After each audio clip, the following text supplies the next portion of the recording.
What's up, Cerebral football fans? My name is Steven Hyder. This is Gate City Sports Channel. All right, before we jump into today's topic, guys, this is going to be very intensive in terms of the defensive terminology.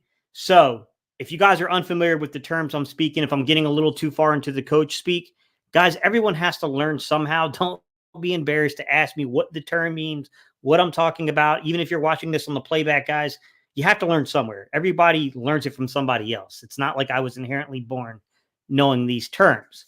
But with that said, I'm going to rip the Band-Aid off, guys, and we're going to jump right in. And we're going to talk about the coverage scheme here with Vic Fangio, kind of like what I've seen from the film. I'm going to make a best educated guess because let's keep in mind what he has done in the past. He's not necessarily beholden to in the future, but I'm going to take some wild guesses based upon what I've seen from him in the past and kind of what I know the Fangio system to be. And then I'm going to talk about scheme fits. I'm going to analyze the roster we have in terms of the secondary, mostly outside corners and nickel corners is what we're talking about today. And I'll talk about some of the guys that I've had some time to watch film on. I got about 12 guys or so underneath my belt in terms of watching the film on them. And I'll tell you how I think they do or wouldn't fit inside of a system like this.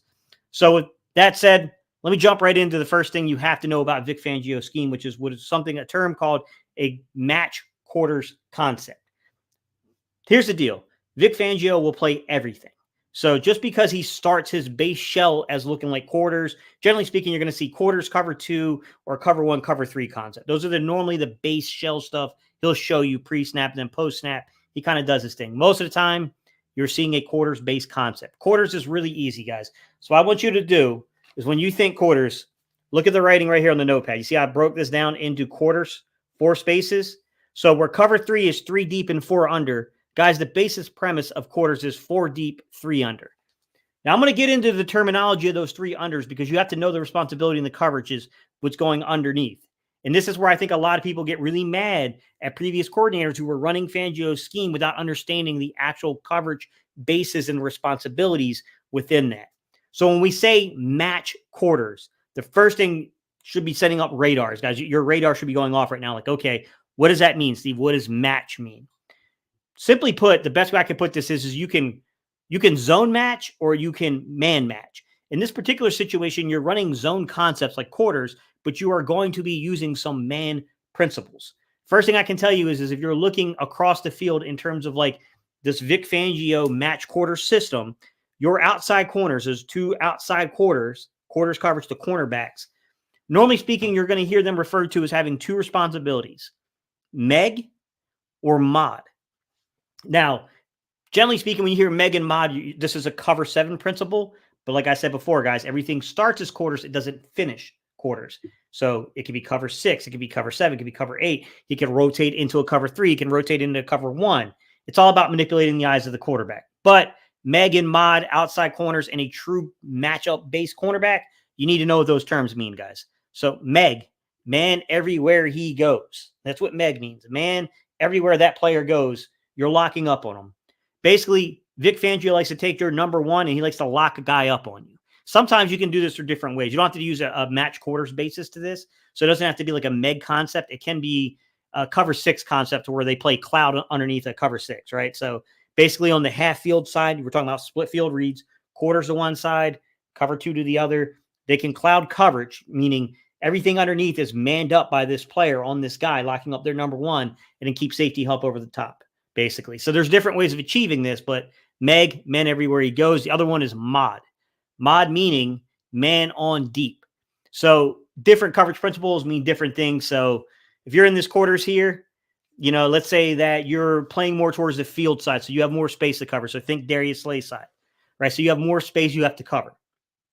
That mod will have a coverage principle within it. Everyone's different, guys. So if you watch Carl Scott was the defensive back coach for Alabama. I don't know if he still is or is not, guys, but someone I respect a lot. I watch a lot of his stuff. I watch a lot of his, coaching, kind of clinic things that he puts out. Really good coach, solid dude, knows what the heck he's talking about. He'll tell you a little bit about like the way that they run it at Alabama is it's 5 yards. So it's mod on anything above 5 yards. So anything under 5 yards, and they're going to fall back into their actual zone responsibility within quarters, okay? And anything that's above that 5-yard threshold, they're going to consider that to be kind of man on a deep route. Now, I think generally speaking, they're thinking of more intermediate to deep routes, not something 7 yards. That's where a lot of teams will say where they say 5, a lot of teams will say 7. You have to know that coverage principle. Every team's different, guys. If I watched enough film on the Eagles on the season, I could probably give you a pretty good indicator of where it is, but no one knows exactly unless you're in the film room. This is just the bottom line. Unless you're there when they're installing the defense, there's no way to know that, but you can make some really good educated guesses based upon the film by seeing a certain amount of reps on that, okay? So you got Meg, you got Mod on the outside. We're playing a quarters-based concept in terms of the match quarters from the coverage shell. Doesn't mean that's what it'll be post-snap. It means what they're trying to show you pre-snap. All right.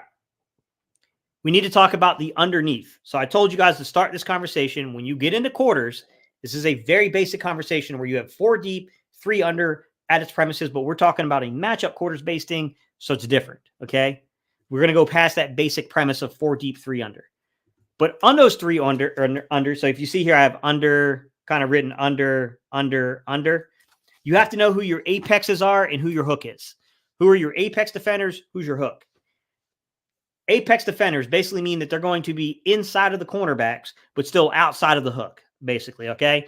A lot of times you're going to have, this can be your star, so it could be your nickel, it can be your safety, it can be, it can be anything. You can put a defensive end out there, it can be a linebacker, it doesn't matter. It's just basically that's where they're standing out there. That's where you'll get a lot of linebacker play, though. A lot of you guys that get frustrated when you would have like Nicholas Morrow, or you would have, Kaiser White, or they would have Nakobe Dean, like, that's just part of the coverage principle, guys. I mean, they're playing what Fangio's system is, which is, ideally speaking, you don't want to carry that dude more than 5 to 7 yards. But there's going to be some, like, you don't want CD freaking Lamb lined up on even a guy as good as Kaiser White in coverage. You don't want Kaiser White carrying CD Lamb for freaking 10, 12 yards. That's a big-time disadvantage. But within a 5-yard window, a good enough guy who understands the coverage principles can win there, guys. So let's start off with apex. What is the job of the apex player? So these outside underneath guys, all right? These outside underneath guys. You see the lines that are drawn kind of like right here? See that line? Okay, let's go over here. See that line? That line there, guys? All right, we're going to pretend those are the hash marks. So the first job of the apex predator is if you've got, 2 receivers set to this side, okay, you're going to go 2 to 1. You're going to read that second receiver to the first receiver, okay? Or you have a flats responsibility. Sometimes these guys are called a flats defender. And what that is basically is that if that 2 receiver immediately peels off of the flats, you're to cover the outside shoulder. You're going to cover that outside shoulder, keep everything inside of you. You don't want anything crossing your face. If anything crosses your face, you're done in this particular type of coverage, especially if you're the safety behind them, okay? In this particular situation, though, what we're talking about is carrying the seams. All right. When they carry the seams, guys, they have got to disrupt this player out of the seam. If you do not disrupt the player out of the seam, that player can either cross your face or you can cross your safety's face. And either way, it's bad mojo. There's going to be a lot of yak, a lot of yards after the catch there, right? That's a problem.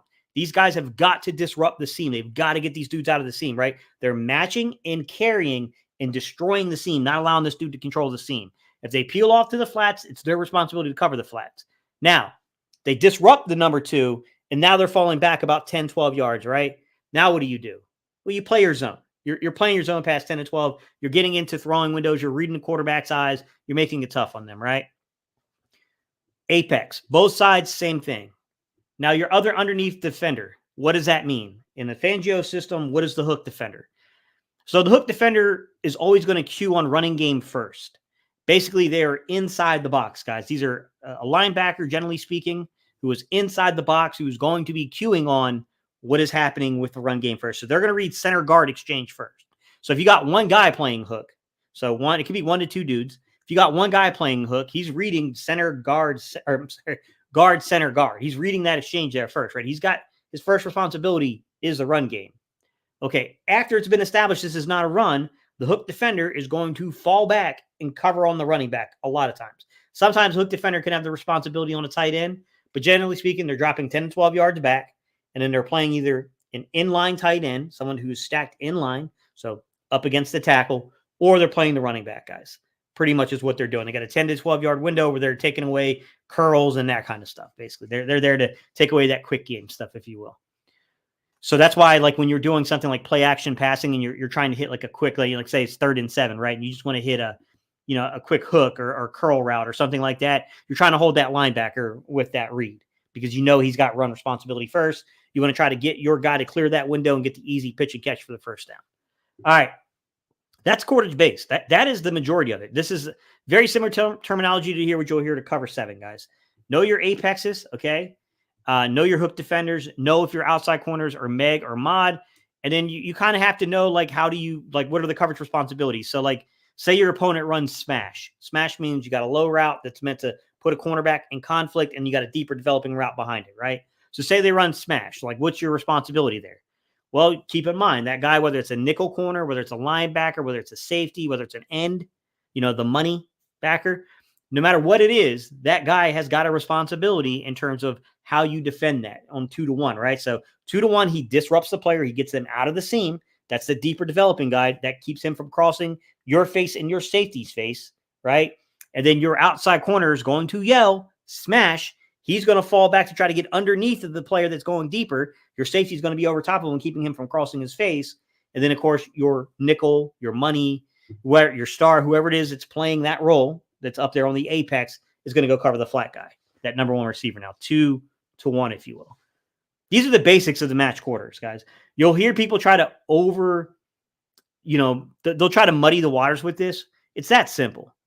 Match quarters is that simple. It's knowing the coverage principles, right? It's very similar to cover 7. Cover 7 you can basically play this because you can play quarters to one side, cover 3 principles to the other side, have a cover 7, and then you just got to know the coverage, those match quarters, those match zones.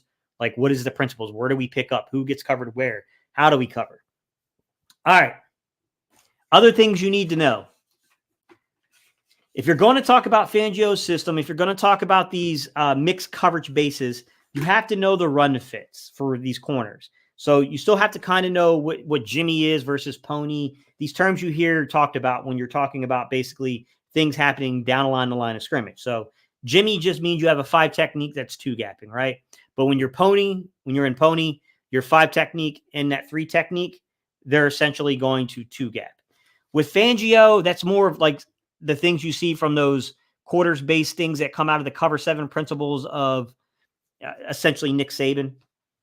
With Fangio, you kind of need to know, okay, are they playing a 5 technique where he's 2-gapping, or are they going to take a guy like Milton Williams? Are they going to take a guy like that? You could even say, like, besides Milton Williams, you could take a guy like Jalen Carter, right? Are they going to take that guy and put him as a 4-eye? 4-eye is meant for run fits. It's meant to make it difficult on the guard to reach you. It's meant to make it difficult on the tackle to declare himself on you. It's very difficult to get a pass rush from a 4-eye. It's a very good run fit, though. So you kind of have to know from that situation, are they playing a 4-eye, or are they going to play more of the traditional Saban stuff to where they'll play pony, so they got 2 guys, 2-gapping, or are they going to play, you know what I mean? Like, it's stuff like that, guys. Jimmy, you were just a 5 technique, 2 gaps. The whole point of this is you don't need to know Jimmy. You don't need to know all that stuff, guys. What you need to know is just a basic concept, which is the issue is you want that guy to stay inside. You want him to maintain the inside leverage on the outside here, right? Because you want him to be able to take up 2 gaps and spill the ball outside. You want the running back to get muddled up inside there and say, crap, I got to bounce it and bounce outside, which leads to the run fits from the secondary, okay? So you have to kind of know the depth of the safety. You got to know the depth of that star or that nickel or the money backer. Are they primary coverage in the responsibility, or are they in the box for run support? No matter what it is, you still, like, generally speaking, if you're running Jimmy or you're running pony, that means that star, that means that nickel, that means that money backer, they have coverage responsibility. And that's why you're muddling up the interior to make them bounce outside. So those guys have enough time to recover and then spill it outside and make the play. But the point being, guys, you got to be able to tackle if you're on the outside. If you're playing cornerback in this system, you've got to be able to wrap up and tackle. It's a big part of it. If you can't wrap up and tackle inside the Fangio system, this is a problem. So I always kind of keep my eyes there that I need a zone guy that can play some man, right? I need a guy with decent length, decent leverage, a little bit of ball skill, can get in there and break the ball up at least, but hopefully can make a play on the ball and can make someone suffer if they make a mistake with it. But then that other part that everyone always leaves out is you got to be able to wrap up and tackle in the system. You got to be able to make a play. You got to be tough. You got to be physically that had that physical mentality to play in that spot. All right. Let me break it up now in terms of how you want to take a look at the roster. I'm going to walk you guys through who's on this roster, and I'm going to walk you through their measurables and how that stacks. So Right now, as I'm counting the roster, and if I'm missing anyone, you can tell me I'm missing them. But as I have it right now, the guys who are truly on the roster right now, okay, heading into camp, are Darius Slay, James Bradbury, Tyler Hall, Isaiah Rogers, Kaylee Ringo, Eli Ricks, Josh Jobe, Zach McPherson, Tywan Mullen, Mario Goodrich, Mekhi Gardner. All right. You have to break these guys up into what they probably will be underneath Fangio in terms of boundary corner, field side corner, nickel guy.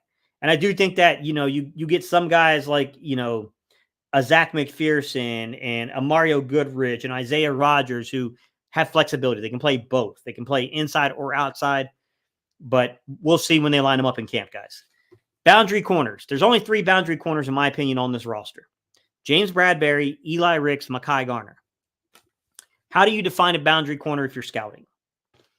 To begin with, you have to know the system. You have to know the scheme. Some teams are willing to take guys that are two-way players that could play, like Darius Slay. Darius Slay could play the boundary if he wanted to, but I don't think it's the most ideal situation for him because, a Mike Williams type or, you know what I'm saying, like more physical, bigger guys that have some speed, it could be a little bit of a problem for Darius Slay. And I'm going to get into what that is. Arm reach matters when you're talking about the boundary, right? You want to be able to get in there. You want to be able to disrupt, right? So you get a James Bradbury, 6'1", 211 pounds, 33.38 inches in the arm reach, right? Big arm reach. But here's the kicker that most people don't talk about. You want to be above 76 inches in terms of that wingspan. You don't want somebody with a short chest. I'm not trying to make fun of nobody. Those dudes are still tremendous athletes. There's a strength component there, right? Doesn't mean that just because a dude comes in with 74, 75 inch, 76 inch chest, when you're looking at that wingspan, it's clearly they got long limbs, long arms, but no chest. An NFL program can make that player right. Weight training, you get them in there, you get them set up, you can make that dude right. However, it's now you're talking evaluation, now you're talking projection, now you're talking about they're not there yet, but we can get them there. James Bradbury is the prototype for this stuff, guys. 78.6 inch wingspan. 33.38 inch in terms of the arm reach, okay? 6'1", over 200 pounds, okay? In his youth, because he's not running this now, guys. Let's make that clear. Many years ago, James Bradbury was this type of athlete. A 4.5 40. Do not listen to full 40 times. They don't tell you what people think. 1.53 10 split. A 2.6 20 split. Which tells you right away, this dude's explosive, and he's good within 10 yards, and he's got the reach and the length to be a problem when he was younger. He's always had problems carrying. A 2.6 doesn't mean he's going to get burnt in the NFL, but that's a little slower off that 1.53. That 1.53 is incredible, guys. That's a dang good number for a 210-pounder. All right? A 4.21 20-yard or a short shuttle, very good number, shows you that he's very good with his footwork. He's not taking excessive steps, okay? A 6.9 1.3 cone. Bradbury was the ideal boundary corner back in the day. He's older. He's over 30. I don't know if he was playing. Potentially he played with an injury last year, guys. I don't know. I don't know if he's as shot as he looked last year, but I'm a Bradbury guy, but I'm concerned. I'm concerned that age is undefeated. And until I see him on the field and I see that it was clearly something going on, I don't know. And the logical thing would make you believe is once you get over 30, if you're not like a Darius Slay type build, you got to be a little careful with that, right? All right, the second guy I told you guys is a boundary corner, Eli Ricks. And I know people probably don't think of Eli Ricks this way, but just listen to the measurables. 6'2", 190, 32.38 inches in the arm reach, over 32 inches in arm reach, really good arm reach, okay? 78.875 inch wingspan. That's a boundary corner. I know he played a lot inside. I know he played a lot of nickel. He's too big. He doesn't have the right type of hips for that, in my opinion. He's not a nickel corner. Now, he could lock up on taller receivers and tight ends, but I think he's more destined to play that boundary on the outside, personally, in my opinion. In terms of how Eli Ricks did, he was a 4.6 40 guy coming out of college. He had a 1.59 10 split. He's not quite as explosive as Bradbury was. He had a 2.6, I don't know if that was in 8. I think it was a 2.6 8 20. So, I mean, obviously, keeping in step. I didn't see anything for a short shuttle, guys. And a 7.44 3 cone, okay? Footwork is an issue here with Eli Ricks. He's young. He's a guy that I think got injured quite a bit in college, and that kind of kept him, the transfer. Then he got injured. I do think he's promising, and I do think he's a boundary corner. That's what he is in the league. He is a boundary corner in the NFL. Mekhi Garner, a guy that I was really high on when we signed him last year. When we got this guy at UDFA, a lot of you guys were talking about Eli Ricks, and I was like, hey, I like Ricks a lot. Pay attention to Mekhi Garner, because in terms of your back end of the roster, dude, you keep on the practice squad even and call up. Special teams matter, and this kid's a good special teams player. But he's also 6'2", 212 pounds. He's got 32.25-inch arm reach, and he's got a roughly 78-inch wingspan, okay? Those are your boundary corners. Mekhi Garner, Eli Ricks, James Bradbury. Those are your boundary corners on this roster. Now, I will say this. Darius Slay has the type of body frame that can kind of play anywhere. He's got the hips that can move inside. He's just, I don't think he's experienced playing traffic. The coverage rules are different inside. Working through traffic is different. That takes a little experience, but the physical abilities are there clearly for Darius Slay, just like you say that with Isaiah Rodgers. Okay. He's not, in terms of he's 6 foot, 192 pounds. He's got 32 point, a little over a quarter, 32 and over, a little bit over a corner in the arm reach. This kid's, he's got long arms. Darius Slay has always had pretty long arms, and he's got a 75, 0.6-inch arm reach, basically 76-inch arm reach, or wingspan, I should say. Wingspan there. So Slay is the kind of guy that I wouldn't say that he's a natural boundary corner, but clearly is such a gifted guy, he could do it. There's a ton of these dudes in the draft, by the way. This is a very good draft if you need a field corner with flexibility to play all over the place. There's 5 or 6 of those dudes I've already scouted. I said, interesting. Interesting, because I think they got the kind of body frames and they got the kind of athleticism to where they're probably naturally a field corner, but could definitely play the boundary, could probably even play inside if you need them to, and carry with the guy if it's necessary. So Darius Slay, clearly your field corner, right? Isaiah Rodgers, I'm going to keep him in the conversation as nickel as well, but he's also, a lot of things you can say about a nickel, you can say about a field corner, minus the thing about the coverage responsibilities are a little different inside, and then also the ability to play through traffic is different. But Isaiah Rodgers, 5'10", he's 174-ish pounds, 30.78-inch arm reach, just short of 31 inches in the arm reach. Could play outside, probably wouldn't want him on the boundary personally, guys. They might have to out of necessity. I mean, we've played people like Avonte Maddox everywhere too.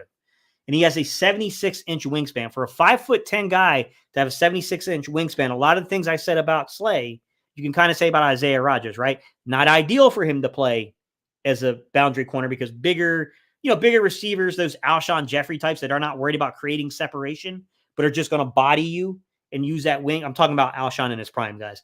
He's going to use that body frame to just basically body you and then use that 82, 83-inch wingspan. Of course, that's going to be a problem. But that's pretty much for any boundary corner. Those type of receivers, it's interesting to watch these guys fight, but it's hard to find a guy with, you know what I'm saying, those crazy-ass wingspan stuff, guys. Those are really hard to find out there. Kaylee Ringo, that's a field corner in my opinion, guys. Kaylee Ringo, 6'2", 207 pounds. If you only read that number, you would say, dude, he could probably play on the boundary, Steve. 6'2", 207. He's got to get in a weight room. He needs to be in a weight room first, guys, in my opinion. All right, Kaylee Ringo, 31.25-inch arm reach. It's a little short. I prefer guys have about 32 inches in the arm reach to play the boundary, but 31-inch guys, dudes with 31-inch arm reaches have played the boundary before, guys. It's not unheard of. I think what's really doing Kaylee Ringo in, and he needs to be in an NFL weight room to increase this, and this could be genetic too. There's genetic models to this. But he's 74 point, I want to say 125, 70, 74, and basically a 16th in terms of the wingspan. It's not a great wingspan, man. That's more idealized of what you would call a field corner or even bouncing inside, to be quite honest, as a nickel. I don't think he's got the footwork to play nickel personally, Kaylee, but he's athletic as crap. I mean, just read you some of Kaylee Ringo's numbers. 4.3, 640 with a 1.49, 10 split. That 10 split is insane, guys. 2.53, 20 split. He can carry down the field with people. Now you get into the footwork issues where you can see this young man has potential, needs to work on the footwork. A 4.2, 620. Look, Slade was a 4.21. Bradbury was a 4.21. He's not taking a ton of extra steps or anything, but you can see that it's not quite as good, especially given those first round of numbers I showed you. There's more there. He could be better with better footwork. And then his 3-cone was a 7.21. If this young man, I don't believe his hips are quite that tight. I think there's something going on with the footwork with this young man, to be honest. With that said, I mean, I think Kaylee Ringo right now is a field corner with, if you got him in an NFL weight room, got him a little stronger, especially if you are worried about there being an underlying issue with the hips, then you don't want him playing in a bunch of space in the field. You probably want him to get a little bit more wingspan there, get that chest a little bigger, be able to muscle up and fight with those bigger receivers and use that athleticism, right? That 1-4-9-10 split and that 2-5-3-20 split. I mean, he can carry down the field with any receiver. He's fast. All right. Josh Jobe. Josh Jobe is another one of these guys that's kind of he's a betweener, but I'm going to put him as a field corner personally. Josh Jobe, 6 foot, 182 pounds, 32.63 inch arm reach, right? So he's got great arm reach. The problem is he's a little light. He's just slightly light, if I'm going to be honest with you guys. And he's 76.3758 inches in terms of his wingspan. I think Jobe is within the reason of like get him in an NFL, weight room, give him a couple of years to develop that body, and he would easily have the frame to play the boundary. So I wouldn't exclude him from the boundary, but I do think that they visualize him, from what I've seen, as more of the field side corner. But also, I think long-term, if he wants to compete in an NFL weight room, would be important for him, because I do think the fact that they drafted Kaylee Ringo and they have Isaiah Rodgers, if he doesn't play inside and is playing outside, I think he's definitely more of a field corner. I do think that it'd probably be better for Jobe to compete with Eli Ricks and Bradbury and Garner than that Isaiah Rodgers, Darius Slay, Kaylee Ringo grouping. But he's a tweener, in my opinion. And then you got your slots, guys that can play slots. All right. Tyler Hall, Isaiah Rodgers, Tywan Mullen, Mario Goodrich, Zach McPherson. Zach McPherson is a crazy good athlete that doesn't get the recognition that he deserves. I'm concerned about the knee, but at least, unlike Sidney Brown suffered his like week 18, at least this one happened in preseason. So hopefully he can come back fully from that. But you know how, when you get ACLs and stuff, guys, like it takes some time to get back from that. So I'm a little hesitant, and this is an uphill battle for him to stick on the roster because it's his fourth year. It's the final year of his rookie contract. So I will say 5'11", 191, 30 3/4 inch arm reach, 76 inch wingspan. Zach McPherson has the kind of wingspan he could play anywhere, but just listen to the underlying athleticism on this guy, right? Everyone focused on that 4.5 40 and thought this guy couldn't run. Yeah, he ran a 4.5 40 with a 1.53 10 split. This dude can run. He had a 2.5 20 split. That's an incredible 20 split. He can carry downfield with guys. He had a 4.03 short shuttle, crazy good hips. And then he had a 6.8 4.3 cone. I always said that I thought Zach McPherson should have been a slot corner. They moved him there last year. I thought he played really good in preseason. Then he got injured. Where is he on the injury? Guys, I'm not projecting anything right now. It's too far away. I need to see these dudes moving around again, especially Zach McPherson. I need to see where that knee is. But I know the underlying athleticism of this dude. This dude's a better athlete than people think. Another guy that caught my attention, and I'll get into the Tyler Hall conversation, guys, but another guy that caught my attention as a young prospect is Tywan Mullen. He's only a 5'2", or 5'2". Jeez, no, he's not 5'2", guys. 5'10", 181 pound nickel corner. Okay, 30.38 inches in the arm reach. So generally speaking, what you would think of a nickel corner, right? At least he's above 30 inches in the arm reach, so he could technically play outside if he wanted him to. But I mean, he's going to slide in as a nickel corner. This is what drew me to this young man. This young man has over a 78-inch wingspan with only 30 inch, basically arms, less than 30.5-inch arm reach, but has a 78-inch wingspan. This dude is tough against the run. Physical ball player, man. I don't know if he can really play in the league. I got to see what this dude can do. And I got to tell you that he put up like 19 reps on the bench at 5'10", 180 pounds. I don't know how well you could say the bench necessarily translates. And I will say that if you're going to put up high numbers on the bench, the shorter your arms are, a little bit more benefit to that, guys. You don't got to go quite as full in range of motion. I'm going to be honest about that. He put up a 4.42 40, I think, at his pro day. Had a 4.4 120 split. Not an impressive number there, guys. But had a 7 even 3 cone, which is a really good number. Long shot. He's a long shot, but he intrigues me with the potential. He's a guy I'd like to say, if he doesn't make the roster, I would love to see that dude stick to the practice squad. I think there could be something there with him to develop, but we'll have to see in game. I mean, your ability to process and see things is going to trump your underlying athleticism, your underlying like physical makeup. You still got to show that he can do those things, right? If we get into the Mario Goodriches, guys, Mario Goodrich, I think he's in a rough spot right now, guys. Remember, I said that Mario Goodrich would be a good fit for Gannon's scheme way back when he became a UDFA. This is before we even signed him. This was during the draft. I told you guys that. He ran a 4.52 40, had a 1.56 10 split, 2'6", 220 split. Didn't give us any of the lateral drills. Little underweight to play outside. 6 foot, 176 pounds, 30.63 inch arm reach. Has a 74.6 inch wingspan. I think he's more destined to probably stick in that role as a nickel. I think he's very much a I think he's a long shot, guys. Isaiah Rodgers has all the underlying talent to play as a nickel corner. I mean, look, the guy put up a 4.28 40 with a 1.5-ish 10 split. And I will tell you, Isaiah Rodgers, I had to watch his pro day, and I was trying to time it. So I timed him at a 1.52 and a 1.59. Neither of those are clearly accurate, but I'm going to say he's somewhere in the 1.5s in terms of that 10 split. I can't fully trust it because when they do hand timers, they don't tell you the 10s and 20 splits. So I had to do it myself. The 20 split, I didn't even try, guys. The numbers weren't anywhere close to being right. He had a 4.25 20 split and a 6.91 3-cone. I think he has the lateral movement abilities to do it. He just doesn't have the experience working through that traffic and understanding the coverage calls. He hasn't had a lot of time to do that, but athletically speaking, Isaiah Rodgers could get into the mix. All right, last but not least, in terms of the internal candidates on the roster, Tyler Hall, guy we just signed yesterday, 5'8", 186 pounds, 30.38 inches in the arm reach, 72 and like 3/4 inch in terms of the wingspan, 73 inches basically. I'll give him that. Everything about that speaks to me. It says that's a nickel. That's a nickel corner in the NFL. What did he do at the combine or at his pro day? It was like a 4.41 40, 1.62 10 split. Not the greatest 10 split number, not going to lie. A 2.61 20 split, also not the greatest number. A 4.31 20 short shuttle, 20-yard shuttle or short shuttle, and a 7.22 3-cone. His testing isn't great. But what I will say is the young man was very strong. He's a very good in run support. And this is one of those dudes I just think processes well. So he's not a great athlete. He's not an Isaiah Rodgers type athlete. He's definitely not what we saw from like Zach McPherson, a young Zach McPherson before this knee injury. We got to see where Zach McPherson is now, but Zach McPherson's a way better athlete than him, to be quite honest. I'll say that, Avonte Maddox is a great athlete. But the dude's been stable. He's been available for games. He'll come down and he'll play the run pretty well. I think he works through traffic quite well. I think he processes the game well. He's just not an elite athlete, basically. With that said, solid piece that if you're just looking to stabilize your roster. That's what I got, guys, in terms of the boundaries, the field, and the slots. And obviously, like I said, Isaiah Rodgers, I kind of put in the discussion for both. All right. The draft. I haven't had a chance to break down every single guy.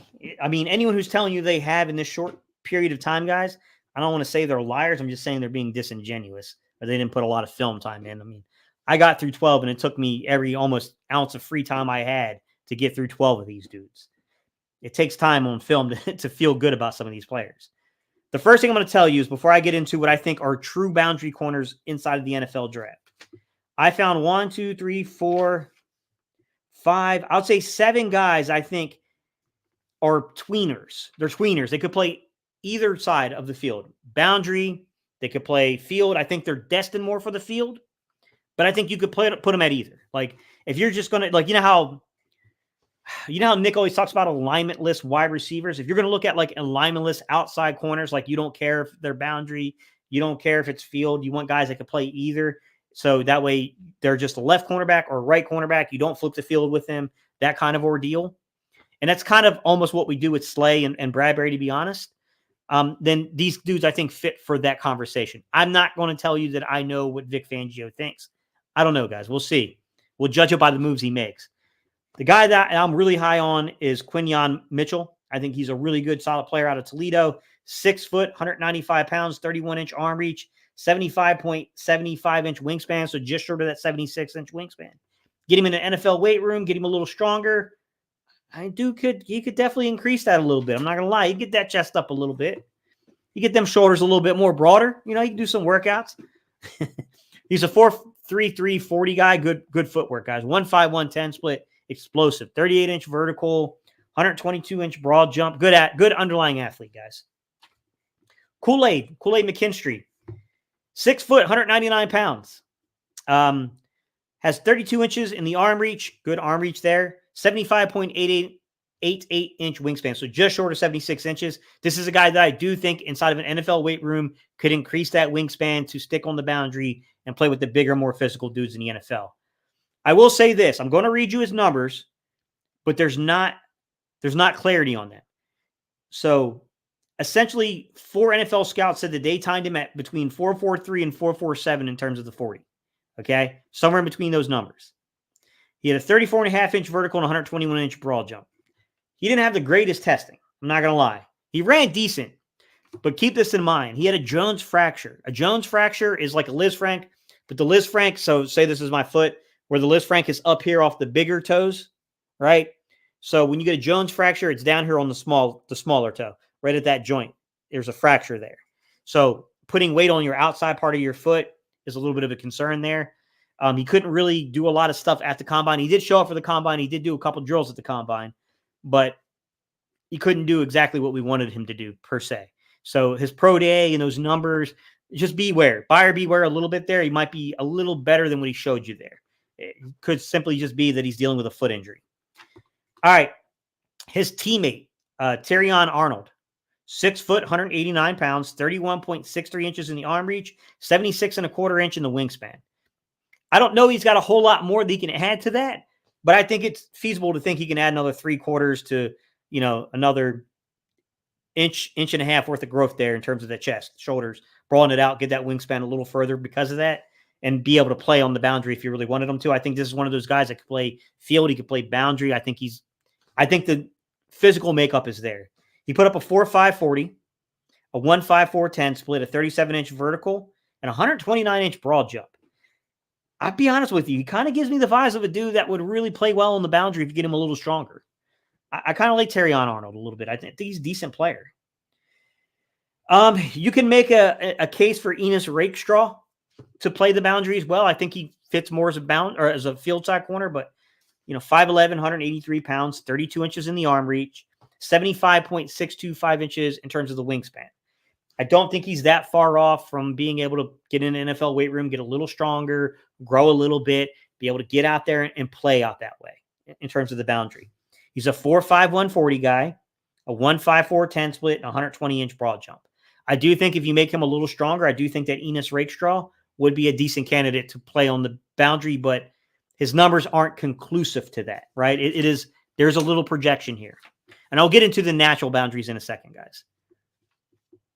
I'm not going to get deep into these two players, but Chris Abrams-Drain from Missouri and then Kalen Carson from Wake Forest, they fall in that category. These like 5'11", 6-footish guys at around 180-some pounds, 31-inch arm reach guys.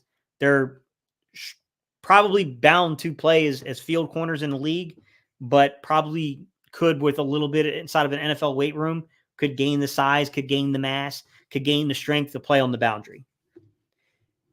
All right, the funnest I've had breaking down any of these dudes so far, because I don't watch a lot of big ball, guys. I'm ACC country.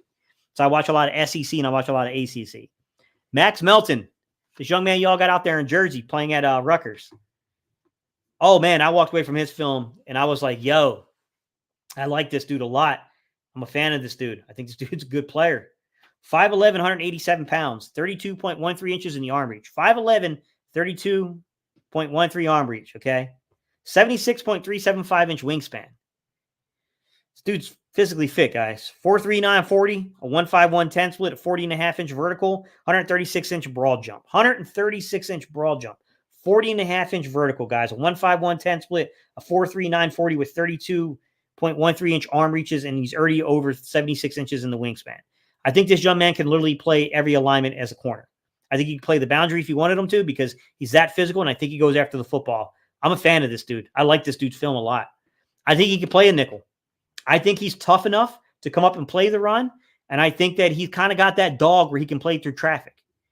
I think he could definitely play. He's athletic enough to play the field. This dude has plenty of athleticism. He can play field corner. No doubt in my mind. I like that dude a lot, man. I think he's going to be a player in the league, guys. I like Max Melton. He's a dude that I'm like, man, I don't know what his draft value is. I'm just not familiar with where they got him stacked right now. But if I'm late in the second round and he's still there, or early if I trade back in his early third round, he's still there, I don't think he's going to make it to the third round, man. I think he's a decent prospect. I think he's a good player, man. I would take a shot. I would take a swing there on that guy. All right, I only found 3 true boundary corners when I was doing the draft, okay?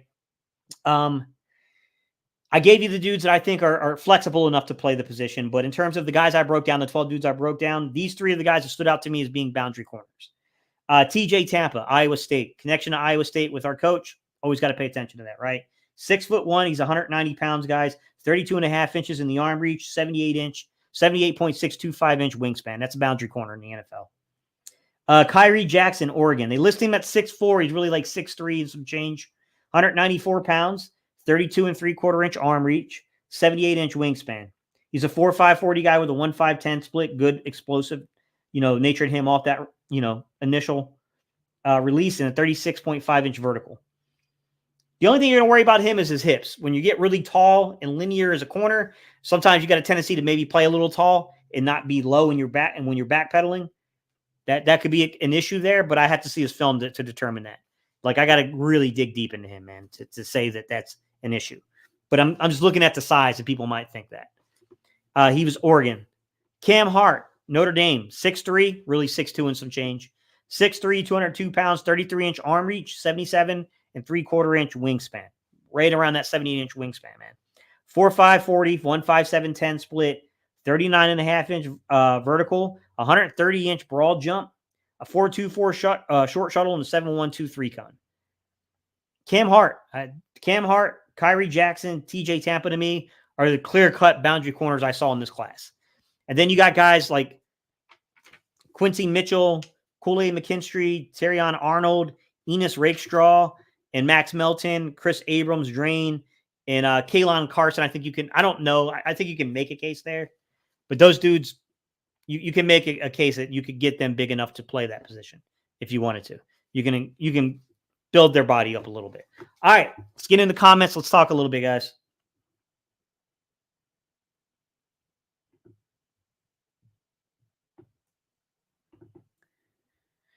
What's up, Gifts Family TV? How you doing, man? What's up, y'all? Fly Eagles fly. I'm going to be honest, for this defense to operate as an elite level, you have to sign Justin Simmons. He's an all-pro who knows the Fangio defense in and out. We need Justin back there making calls. I don't think it's Justin Simmons or all Henry. I think you can get a Julian Blackmon. There's other guys inside this. Assuming I think Julian Blackmon's still available. Maybe he's not, but there's other dudes out there in the market that could still help this team. Wicked Hebrew said, Gate, I know we are talking secondary, but it needs to be married to the rush. One quick question. Is Fangio a 1 or 2 gap front? We talked about this on the last live stream. He's a gap and a half. He plays gap and a half, but I will tell you he's multiple on his alignment. So he's not truly a 30 front. He's not truly a 40 front. He will play some 50 here and there, but it's really what we call pony, or penny, not pony, but penny. So penny just meaning that it's an inverted 30 front to where you're using those dual overhangs, but you have 3 down linemen. So, I mean, he's multiple. He'll play different gaps. So when he was in San Francisco and he played his pony front, his 3 down linemen did 2 gaps. So most of the time their gap and a half is their assignment, but he probably has some built-in things where he's going to have pass rush situations where it's a 1 gap.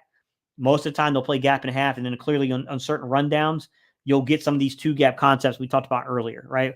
We were talking about Jimmy and Pony and those things and like what that means for your front and how you play that. So he's multiple. What's up, Gabe? What's going on, Eagles fan? How you doing, buddy?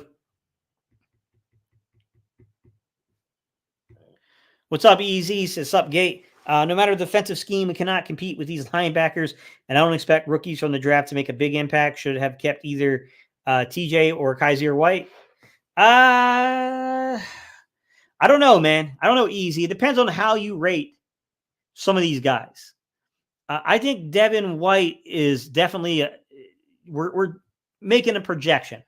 It's not a known commodity, right? He hasn't lived up to what the draft status was. I'm interested to see how he does inside this system. I'm interested to see now that his back's against the wall, how he kind of plays here. But you can make the argument that even if he is really good, it's not a long-term solution. I think you have to really come out of this draft and you have to ask yourself, do you think Peyton Wilson or do you think that an Edgerrin Cooper are the type of guys that could be like, I'm not saying they're apples for apples with the player. I'm talking about they're fit for the scheme and what they were for the scheme. Do you think they're a Brian Urlacher with the Bears, right? A Derek Brooks with the Bucks? Like, do you think they're that type of scheme fit, right? Like Luke Kuechly with the Panthers. Do you think that they fit your scheme to those extents, right? That you would marry your scheme to an Edgerrin Cooper, to a Peyton Wilson, and those dudes would just be instrumental to what you can do there, right? I think you have to ask yourself that question if you're evaluating a linebacker spot, and if you're going to take a linebacker as high as you would have to take one of those two guys to get them. Hookah Steve, what's up, guys? Well, yeah, Steve, what's up? Yeah, the Navy hoodie. That means we in trouble. Laugh out loud. Ringo can tackle. I agree. I thought Ringo played pretty well, easy. I agree with you there. I think he did really well in terms of what we call the short zone, right? Coming up and playing in that short zone and stacking and tackling guys.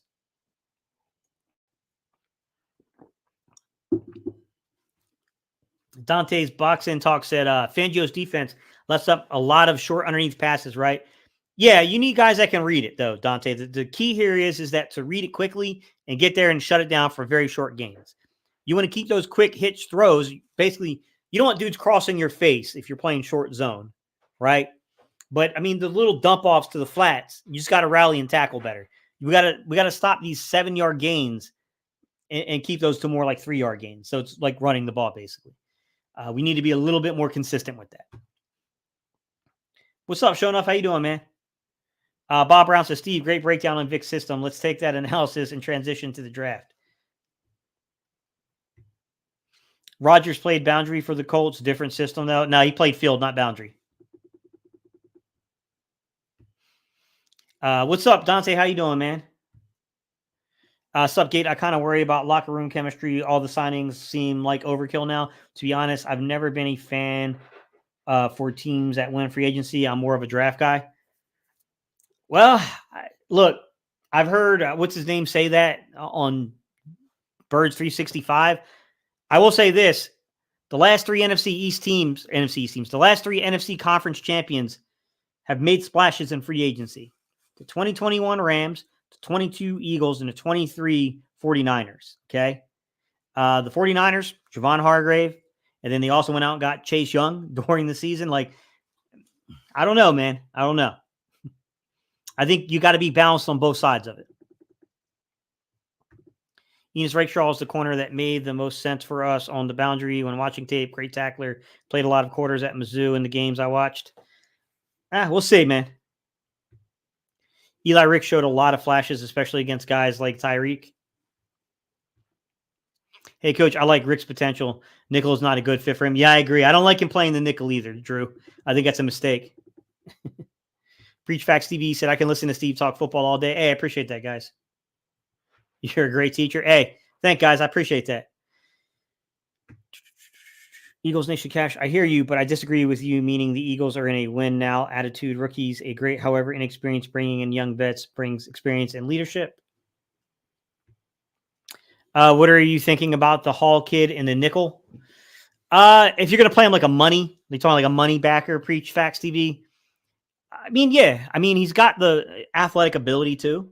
You're not, obviously you don't want him playing a lot of percentage of snaps in that type of role. You want him primarily covering the flats if that's going to happen, or just disrupting that seam like I was talking about. You certainly don't want that dude carrying with freaking CeeDee Lamb 10 yards down the field. That's a problem. But yeah, I mean, I think he can fit the role. I think, honestly, his first year in Philly, especially if they keep Hassan Reddick, I think he's here to improve the third down defense. I think that's why they brought him in here.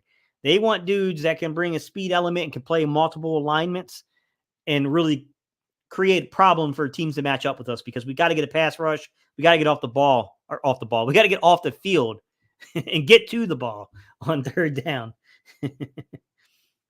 I can see everyone now who's been traumatized by our off coverage going, no, not off ball. Terrion Arnold, Big Birds. I don't think he's panicking. I think you guys are misinterpreting how he's doing. I don't think he's panicking at all, guys. I think he's doing what a responsible GM does. He's trying to shore up to the best of his ability, given the free agency market, as many holes on the Eagles, so that way you're not drafting need inside of the draft, but you can actually draft for what you think is going to be the most impactful player for your team, giving the round you're picking in, with those future assets in mind of like how you're going to structure your team in the future. I think he's actually done a really good job this season of mixing in big signings with these low-key guys. I think Ringo transitions to safety. Bradbury can't tackle. Yeah, Henry, I think you might have a little bit of a point there. I think he's got the underlying ability to tackle. Whether or not he had the willingness to do it at all times last year, Henry, I think it's fair. I'd put Job in a nickel strong safety like role. When McPherson played against CD in 2021, he held him to 3 catches for 34 yards. Yeah, I like Zach McPherson. You know how it goes, Eagles fan. Like coming back from the ACL, final year of a rookie deal, the just amount of like pure bodies, just the amount of pure number of guys we have there. Interesting. No one's a lock. There's not an Avonte Maddox that you can just say is clear cut going to be the slot corner. So, I mean, McPherson still has a fighting chance. I still think there's a chance they address this in the draft, too. In terms of nickel corners, I guess I can give you a few names of some of the guys I looked at in terms of the nickel corner spot. But I don't know how you say his name. Mike Sanristil, the dude from Michigan, good player. Andrew Phillips from UK, from Kentucky, good player. I love his underlying athleticism, Phillips. And some of these guys are not, your projection. The projection is at nickel, but I think they can do it. Jarvis Brownlee from Louisville. Yeah, I think he can play the boundary. I think he can play the slot. He's a pretty good player. Max Melton, another guy that we talked about earlier. I said I really like his film. I think he's got inside-outside versatility. You can play on where you can fit him in there, but yeah. Bye-bye, Bradbury. I haven't had a lot of chance, though, to look at everybody at the corner spot, guys. I've only got a chance to see a few dudes. Ricks and Ringo are 6 feet, aren't they?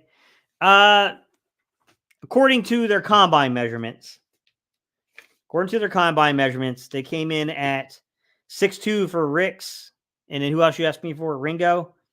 And 6'2" for Ringo. More than likely, they're 6'1" and change. It's normally how that goes. And then they move them up to 6'2". But they're normally, when you see 6'2", it normally means 6'1" and change. What's up, Gates? What's going on, Spike? How you doing, bro? Coach Gates, how are you and the family? Hanging in there, man. We're doing well. We had the court date yesterday, China, for Lana. I don't want to burn them on a live stream, guys, but the people who are necessary to show up did not show up, so it got continued again to next week. We obviously asked what happens if they don't show up again next week, and they just basically said that it would get continued again, and then eventually they would be subpoenaed. So then the no-show would be clearly an issue there. But now we're dealing with that situation. However, we did get clearance to get her surgery. So we're hoping that she'll be released from the hospital.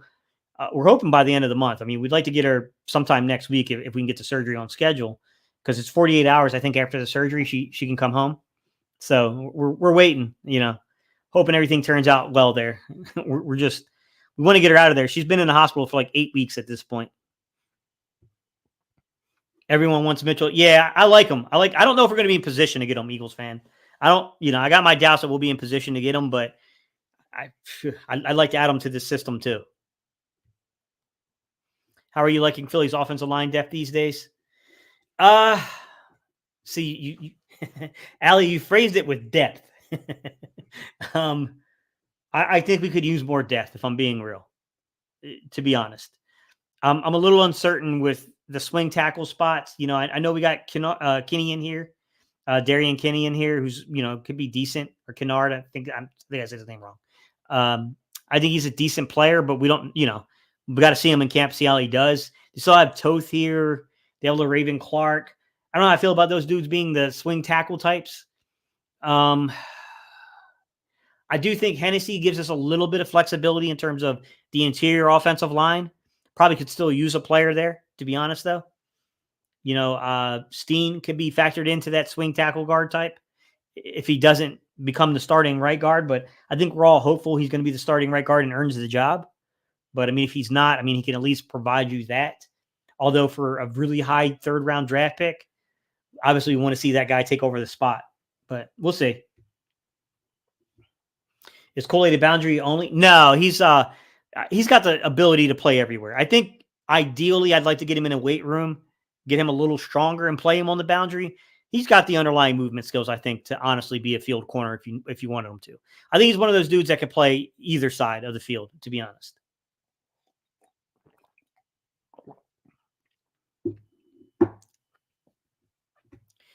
Jimmy Chu from On the Road to Victory says he wants your booty gate city. What should I tell him?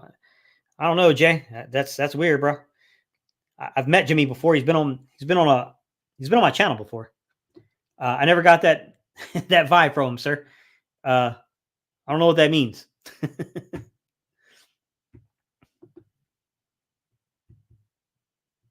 Sorry, guys. The chat's starting to freeze now. What about Wiggins as a boundary? I think he's a little too light, Allie. So let me go back. I think I did watch his film, so I think I got him written down in here. Yeah, he came 6'1", like 173, 30.5-inch arm reach. So he's already kind of a little short in the arm reach and tops of only being like 170-some pounds. 74.25-inch wingspan. Wingspan can be changed a little bit. You can broaden the chest. You can make him a little bigger. He can get in an NFL weight room and get stronger. Sure. Good underlying movement ability. 4.28, 40, 1.59, 10 split. I see some of the reason why you're saying that, because while he's a really fast 40, a 1.59, 10 split's insane for a 4.28, 40. What was that dude's flying 20? It has to be incredible. His flying 20 has got to be crazy on the back 20. I'm going to take a guess that maybe that 1.59 is not correct, that they're misreporting that.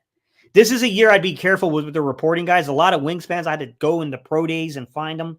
Like it's just be a little careful with the reporting this year. That's my words of advice. 36-inch vertical, 127-inch broad jump.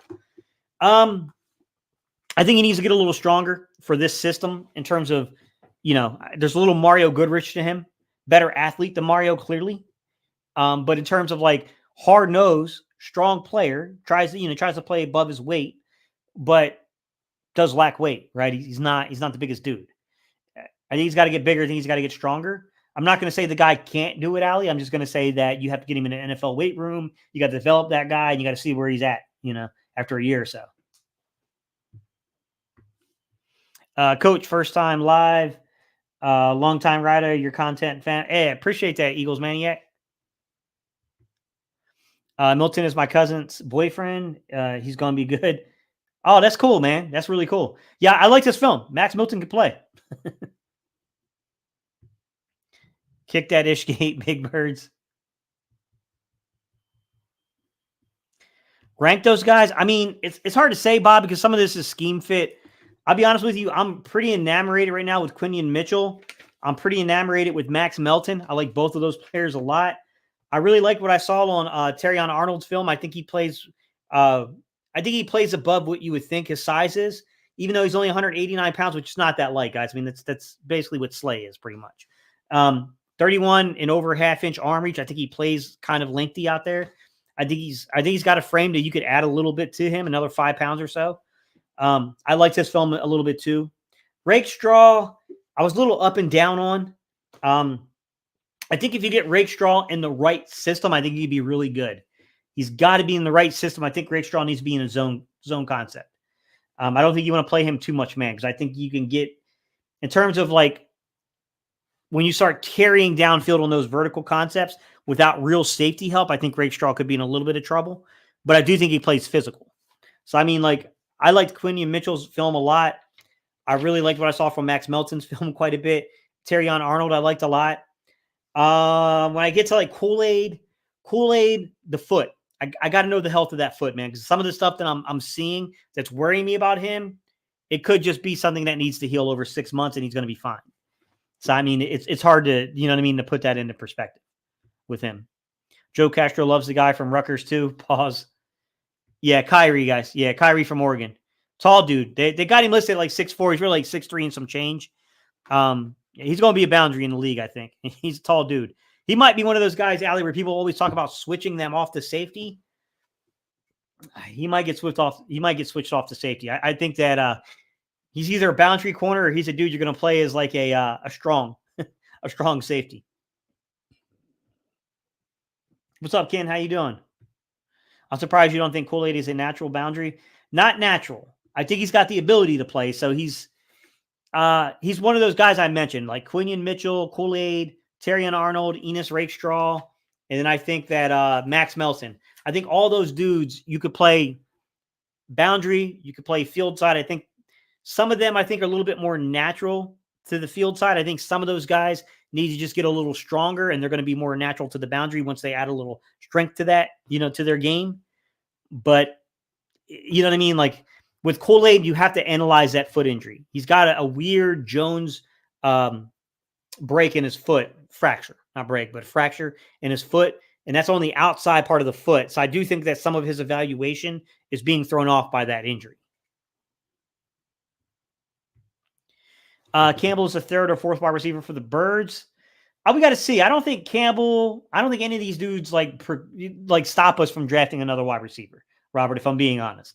So, I mean, we have to kind of see as they get into camp. I think that he's got the movement ability to be a space eater from the slot, but still maintaining some of the ability to get deep. He's fast. Not only is he a fast vertical guy, but he's also fast in terms of his lateral movement abilities. So he's a guy that I think could get you a lot of yak. I think he's that type of body frame, but he's been injured a lot. That's been the down thing to Paris Campbell. A lot of injuries. He's got to stay healthy. Are his overhangs 2x2s, 2 yards off and 2 yards outside the defensive tackles? It depends on how he's kind of multiple alley in the way he does his alignments.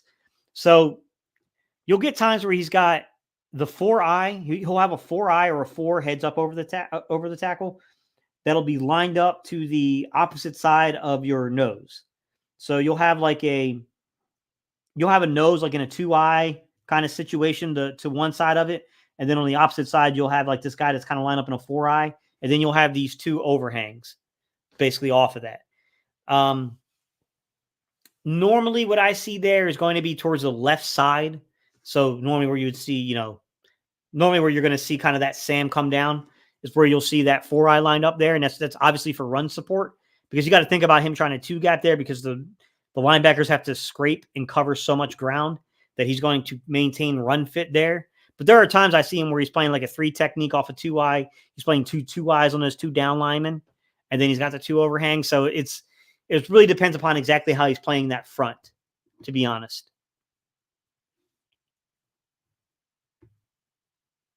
Compared to previous drafts, how would you rank the secondary in the draft this year? I thought the year prior, there was a lot of talent around the boundary corner. I thought there were some guys there that had a lot of upside. I thought there was a few guys that were pretty athletically gifted and would make some interesting safety nickel type guys. I think this year you're getting the year of field corners. You're getting a lot of athletically gifted field corner dudes. I think that's the main difference.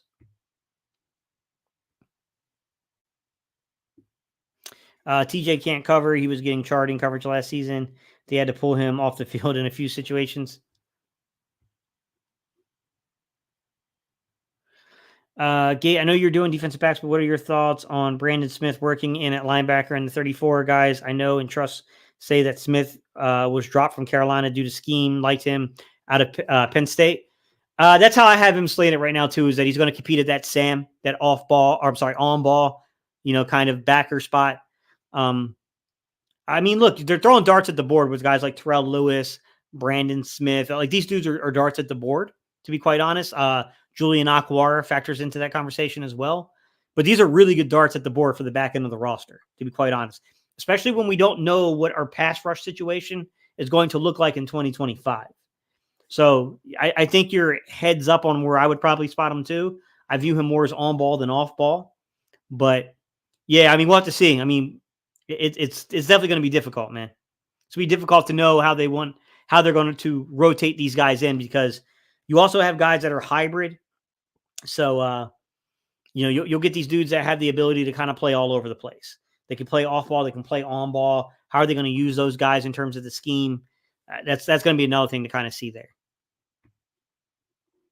Peyton Wilson is the answer. No offense to AI, Big Birds.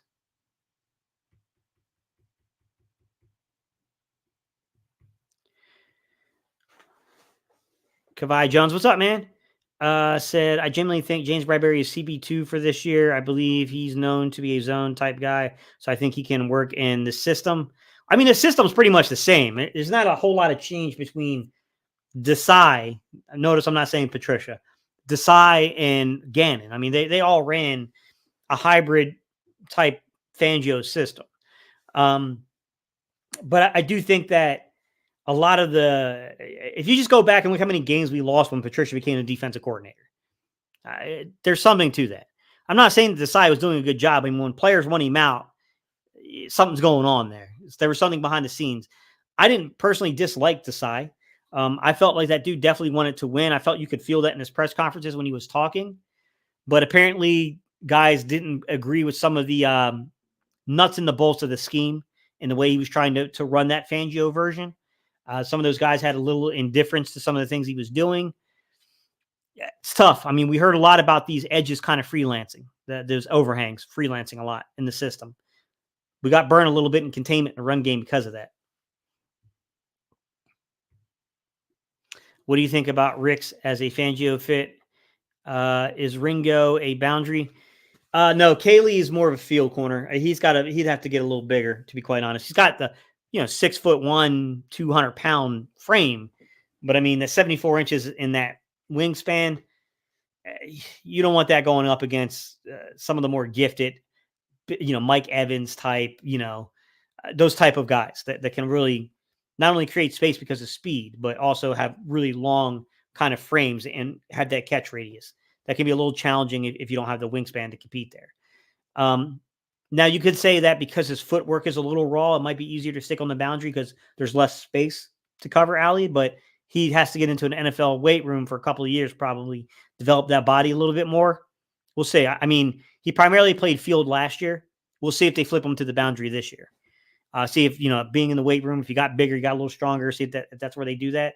I will say that the kid is fast. Now, underlying issues probably with the footwork, you can kind of see that in a short shuttle. You can see that in the 3-cone drills. But, you're not running 1-4-9-10 splits and getting sub 4-4. So he's in the 4-3 range, 40 times. What was this young man's numbers? Let me take a look real quick, guys. Yeah, 4-3, 640 with a 1-4-9-10 split and a 2-5-3-20. The dude's got the speed to play. It's just a matter of getting the footwork right. Now, in terms of the boundary, he's got to get a little stronger, I think. Even though he's already 200-some pounds, although I think he's already athletically gifted and, all those type of things, I do think that there's going to be some guys that would take advantage of that size difference in terms of the wingspan. Bradbury was good when we had CJ GJ. Howie still has like $25 million in cap space after this.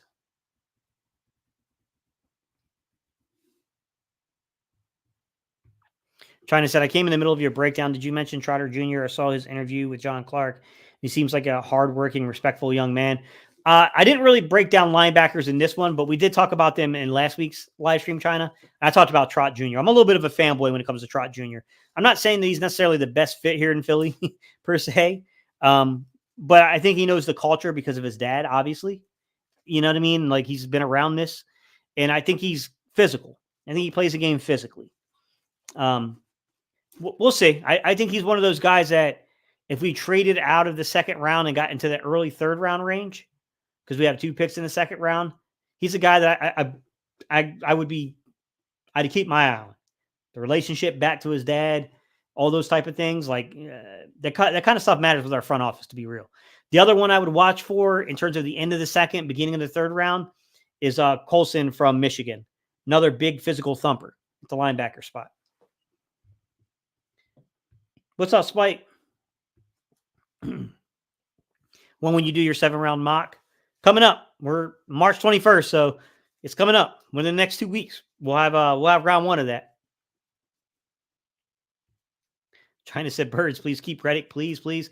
Yeah, that's a tough one, China. I want him here too, but I don't know if we, I said last week during our live stream, and then they ended up signing Sweat right after we got off the thing. They worked up the contract with him, and I said I didn't think it was something that couldn't be reconciled when it came to Sweat. I'm going to say same thing with Hassan Reddick. I mean, yes, the Eagles are clearly entertaining offers, but I don't think this is a situation that can't be reconciled yet. We'll see. I mean, how he's taking a tackle with that first pick, I don't care what anyone says. Maybe. I like the roster talent, but I'm more concerned about the secondary coach and Vic solving communication issues. Yeah, I mean, we saw some of those match quarters and cover 7 principles in the Super Bowl get exposed because of a lack of communication. Dante, I think you have a legitimate concern there. I do think that Vic has been pretty good at getting his guys on the same page. He brought his guy in here, Parker from the Broncos. I don't know a lot about him, if I'm being honest. We'll have to see. I mean, I'm trying to get a feel out for who he is. I'm trying to get a feel for, what people think about him. I don't have a lot of intel on him though. My circles have not reached his circles, so I don't know that much about him. They're drafting for development rather than filling a need. I hope they're just drafting for upside in this draft, right? I mean, you still have to address like long-term needs. They still have to be aware of like what's going to be a need in 2 years from now, and they got to take those things into consideration when they're picking. But you don't want to go into a situation where you're like, if we don't draft a guy in this round or this round to play this position, we're in a lot of trouble for the 2024 season. That's what you're trying to avoid, and I think they're doing a good job of that. Now, we might find out differently when we get in camp and say, "Oh boy, we got a problem." Thank you, Eagles fan. I appreciate that, man. Thank you, Spike. I appreciate you, man. Did I miss the Nate Wiggins segment? I've had my eye on him. What's the word? I think he's more of a field corner. I think, depends on how you view Kaylee Ringo. I think Kaylee Ringo is still a field corner himself, unless they add some strength to that young man. He's got to get a little bit more in that wingspan. Got to get that chest a little bigger. Got to get them shoulders a little broader. I think to play consistently out there on the boundary, if I'm being honest. But I do think the young man's fast. He could play the field. Nate Wiggins, I think, guys, I'm not inside of the sports science department, so let me state that there. So, but I do think that a frame like Kaylee Ringo is easier to build into a boundary corner than a frame like Nate Wiggins. Nate Wiggins only being 170 pounds, I think he's definitely like, I don't know. I guess you can make an argument either way because like you got a guy who's 200 and some pounds already with only 74-inch wingspan. But, Nate's only 173 pounds with a 74-inch wingspan. I guess maybe you can make the case that there's more room on the frame at 170 pounds to get broader shoulders and a bigger chest than what's already going. I guess I could see arguments either way with that one, to be honest. But both of those guys would have to increase. Like they're not rangy enough in terms of the reach and that wingspan, I think, to interrupt like the Mike Evans and those type of guys. So much of what they did there would have to be flawless in terms of like how they're positioning and staying what they call in phase with the receiver. Like they can't be out of phase at any point or they're in a lot of trouble because they just don't have that reach, that area to disrupt if they get caught a little out of phase. But I do think they both have very good movement ability. I think they're both very athletically gifted. I think they have really good movement traits. I think Kennard is more of a guard in the NFL. I think big boy Fred Johnson, maybe the swing tackle. He was huge. Yeah, the young man last year, it was a feel-good story that made the team. I should check out this corner from Rice. His name is Mike Cox Small. What? That's an interesting name if that's his real name. Good to see you're on the Max Melton train. I told you I was pounding the table for him in Philly. Yeah, once I turned on his film, man, I came away one above all, and I was like, I didn't know anything about this guy, but it's hard not to watch his film and get excited. That dude fights for the football. I don't know anyone who's not a fan of football who wouldn't watch a guy like that just, fights with every inch of his body to get to the football. Is not going to walk away going like, I don't know if he's going to make it in the NFL, but I like this guy. I just like this guy's personality. I like you could tell this dude lives and breathes the game. This is not some dude that's out here just to make a paycheck. Obviously the money matters, but you can tell that this is in his blood a little bit. Sometimes guys are just really talented. They're just really physically gifted, but they don't love the sport per se. I don't get that vibe from Max Melton. I get the vibe that dude loves it. He lives and breathes it. The way he fights for the football, man. Whew. I don't know if foot injuries seem to linger with players. I think it'll definitely come into play early in the season because you're talking about the outside part of the foot. It's hard to put weight on that. Yeah, then, you got to talk about like how much work can he get done inside of rookie mini camp, inside of OTAs, organized team activities into the early camp period, training camp period. I get your concern, show enough. I can see that being a little bit of a concern there. Eagles have top 30 visits with a couple high caliber offensive guards. What does that mean for Steen, who was pick number 66? If they do pick a guard high, does it mean they only see Steen as a backup? They could see him as a swing tackle or backup. Yeah. I mean, it wouldn't be good for where we picked him because, I mean, yes, he was technically a third round pick, but I mean, we're talking pretty high third round pick. It wouldn't be great, easy, to be real. I don't know. I mean, I can tell you this: Steen is very strong, very, very strong guy. Like a lot of people are flipping out about Powers Johnson, like who is a strong guy himself. So is Steen. Steen's a very physically gifted guy, very strong. Now, the problem with him is that he's never really played guard until last season. I don't know where they think he is in terms of his development doing that. He's a little short in the arm reach. I know when you're talking about guards, the grip strength should way above the arm reach. But when you're talking about tackles, that arm reach matters a little bit, and he's a little shorter in the arms, to be honest. I don't know. I think they also are probably freaking out that they need a Jack Driscoll role guy. And I know some guys say like Fred Johnson could potentially be that, Brett Toth. There's a couple other guys out there that were, the Eagles are kind of messing with. LaRaven Clark, Darian Kennard. Those dudes, could technically fill in there, but they could also use Tyler Steen in that role as well. We'll see. I mean, I'll say this easy. They brought in a ton of dudes for visits. I don't know if they're interested necessarily in those exact guys they brought in, but one could read the tea leaves to say they're interested in improving the interior offensive line. Kool-Aid. Yeah, Brad, we talked about him a little bit earlier.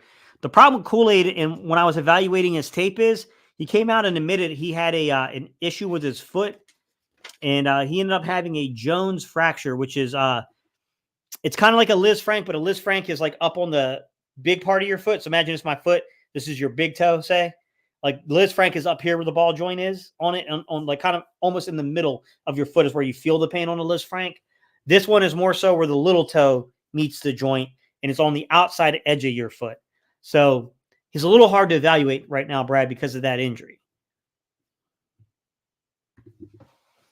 Steven, maybe the new swing tackle of Steen. I'm sorry, I'm not a swing tackle. One above all, that would not be what we want at all. He did play tackle in college, but I think he may have Trex. Yeah, you're getting around. Yeah, T-Rex arm. You're getting around exactly what I was saying, basically. Yeah, exactly. Good movement ability, though, man. He really moves his feet well. Do you think Cooper DeJean is a safety or a nickel? Unspoken, I think he's a safety personally. I can see why people feel he could play outside, inside, or as a safety. I definitely think you could use that kind of versatility to him, but I think he's a safety in the league. Gates, how do you feel about the Eagles signing Tyler Boyd for that third wide receiver spot? Dude could be wide receiver one on a lot of teams. I mean, matter of the contract terms, but good player. Definitely a legitimate threat from the slot. Brings a little bit of experience too. So, I mean, yeah, I like him a lot, but I don't know the money situation there. Do you think Kool-Aid would be good in Fangio's scheme? I don't think Fangio uses enough press coverage to get the best out of him. Off coverage isn't the best attribute.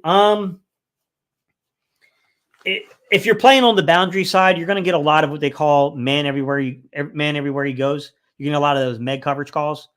Also, you'll see some mod up there too. You saw James Bradbury get beat a couple times on mod. I'm not going to lie. Man on deeper routes. He kind of expected safety help a little too much and was supposed to keep carrying with the receiver. Didn't do a great job of that last season. I think in that situation, Fangio's it kind of fits. I do think that Fangio does better with, like when you're talking about, so when you're talking about man coverage, I think in Fangio's scheme, I think mirror corners that mirror receivers well, do better than corners that press receivers well. You want guys that can match and mirror the movements better. I think that's what made a guy like Patrick Surtain really special. He was really fluid in the hips and could mirror very, very well at Alabama. So, I mean, he's, you look at those kind of situations, Cameron, I think that's, I think that describes like what they are.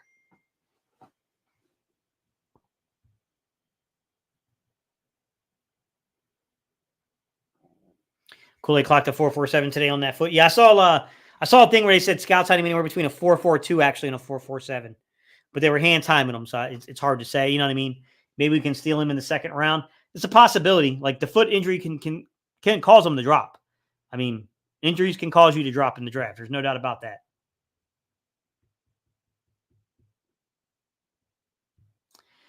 Putting Steen in that Driscoll role is kind of a waste of draft pick. A third rounder is seen as a future starter. Think of Sayamalu. Yeah, I mean, it doesn't mean that he won't be easy, but I think that if you're looking at it from a backup perspective in terms of like the backup plan, if he doesn't lock down right guard, I think that's what he is. I think he's that Jack Driscoll break in case emergency, can play all across the line. I don't think Steen's a center, but he could play 4 out of the 5 alignments. I think it's how they look at it. But, I mean, I'm hoping they just slot him in at right guard. He's strong. The young man's very strong. What corners are you taking at 22 based on current roster construction? He's listed as a corner, but I think he's a safety. Cooper DeJean, if he's there, and we're going to go that route. Quinyon Mitchell would be the other guy to have a lot of interest in there. Nate Wiggins, if you think that Nate Wiggins is a guy that could be developed, get stronger in an NFL weight room, he may not have to, like, that's the only bad thing is if you draft a corner really early in this draft for the Eagles, there's a chance they don't see the field. They'll see the field in 2025, I'm quite certain, because I don't think Slay and Bradbury, even if they survive 24, are going to be here 25. I doubt that. That's the issue there, but that does give you the time to build the frame of a Nate Wiggins. So I'm not like, even though I wouldn't put Nate Wiggins in that spot, I'm not going to come at people to say, Gate, you know what? But that gives you time to build that strength of Nate Wiggins, get him up to NFL ready, get him a few snaps in the season too, to get him accustomed to playing in the league. He's got the height. He's a little shorter in the arm reach, but could probably build up that wingspan. Good underlying athlete. 4.28 40, 36-inch broad or 36-inch vertical, 127-inch broad jump, 10-foot-7-inch broad jump. Good, really good athlete, if I'm being honest. Kamari Lassiter is another guy that I've heard people link. 6 foot, 186 pounds, just under 31 inches in the arm reach. I think he's more of a field corner than a boundary, but 73 and 3/4 inch wingspan. I think you make the same argument that you make with Nate Wiggins, that there's probably 5 to 10 more pounds that can be added to that frame. Might make a little bit more sense than trying to build up some of the other guys we talked about who were already at, 210 pounders. Might be a little harder to get that frame any bigger than what it already is, to be honest. Without them basically having to be a safety. I think that's kind of maybe the complex argument you face there. So, I mean, like, you could look at those guys and say that you could project them, to become that. I don't think at 22 I would take Lassiter, but if I trade it backwards into the late first, early second, potentially. But outside of that, man, the guy that's caught my attention recently is Max Melton. Pope. That's why I like Max a lot. I didn't know anything about him until I watched this film. I'm not a big guy. I don't watch the big. I didn't really know that much about Rutgers. I want to watch that young man's film, and I said, yeah, sign me up. I think the dude can play, man. Taylor Britt out of Nebraska last year fits that role. Yeah, sure enough. Yeah, exactly. Xavier Worthy in the second round. Leave a like. Hey, appreciate that, guys. Bradbury is Zell Jenkins.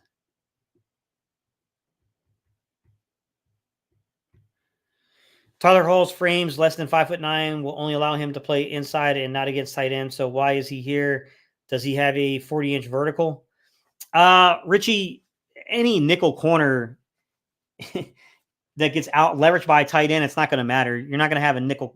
Like, number one, you don't want a nickel corner that's going to be 6'2", like we had last year going on with Kaylee Ringo. It's not ideal, man. I mean, normally those guys aren't going to have the ability to flip and move their hips the way that you want for that nickel corner spot.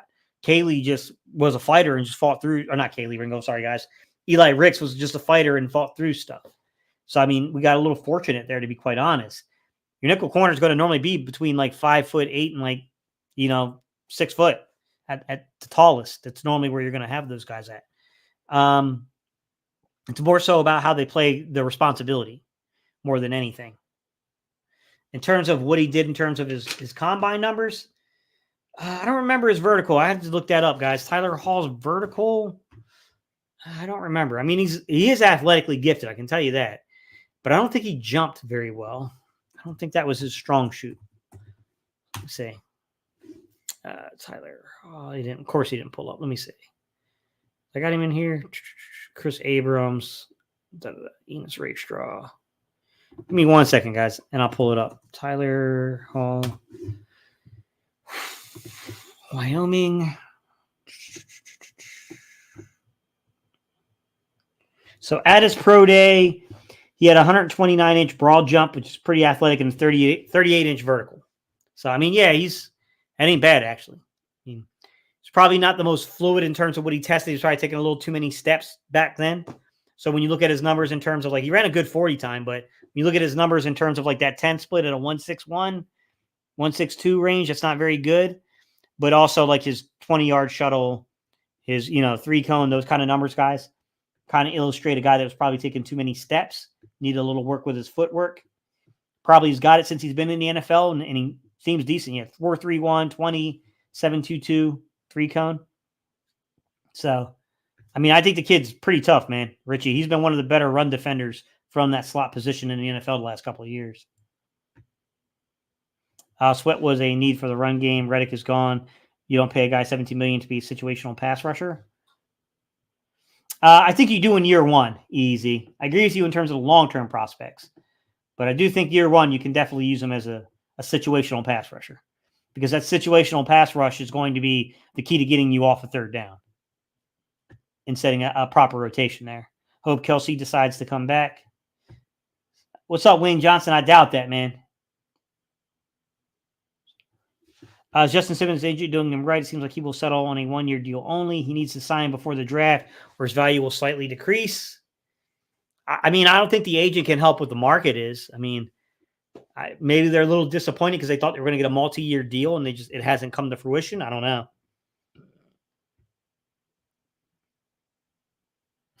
This gentleman is well informed. We'll be visiting here more often. Hey, appreciate you, Robert. If Fangio values the run game, then Wiggins is a bad fit. He can't tackle. Yeah, he's got to get stronger is what I'm saying, Easy. He's got to get stronger if you're going to, especially going to play him on the boundary. Might be a repeated question, but you had faith in our new defensive coordinator. What's up, Dank? Yeah, Fangio, I do. I mean, I got to see how, the chemistry fits with the players. I mean, things didn't go ideally in Miami, but everywhere else, I mean, and some of the guys in Miami, some of the more veteran players spoke pretty dang highly of Vic. It's hard to say, man. These relationships in locker rooms are hard to always pinpoint. I think we're fine, though. I don't think we're going to have backlash based upon that. You feel it'll be the same as last year? We'll see. I got a little more faith in Vic, but we'll see. Wiggins, 185 pounds. Does he like to tackle? What does the film say? I mean, the film says he's like 170, 175. Richie, not even 185. The film says he's got to get stronger. He's a better athlete than Mario Goodrich, but like Mario Goodrich, he's a willing tackler. He's just not fundamentally sound or strong. So, I mean, you know what I mean? C. Hayes said, I came right in time. What's up? Max is a hitter. Be nice and green. Yeah, I like him too, man. Okay, about to go check out this Max Melton guy on Sick Edits. He's pretty good, man. Dude can play. When it comes to learning the Kellen Moore system, when does the NFLPA allow coaches and players to interact? OTAs is when you'll start seeing the original elements of the bases of the install. But the full install for the players will not happen until early to mid-August is when you'll finally hear it's installed. And now you're getting past just install and a little bit more into fully evaluating, although they're evaluating the whole time. But yeah, you'll see some of the install. The players will at OTAs. The rookies will get it probably in rookie camp. They'll get a little bit of the real basic stuff. And then when you get to OTAs, you'll get a little bit more, but still not quite advanced yet. But you'll get some of the inner workings of the nuts and bolts, Richie. And then when you get to camp by the second week of August, your install's there. So you'll have like that 3-week time period to where they're working on installing it. What's up, Antonio? What's up, Gate? What's up, Danny or Donnie?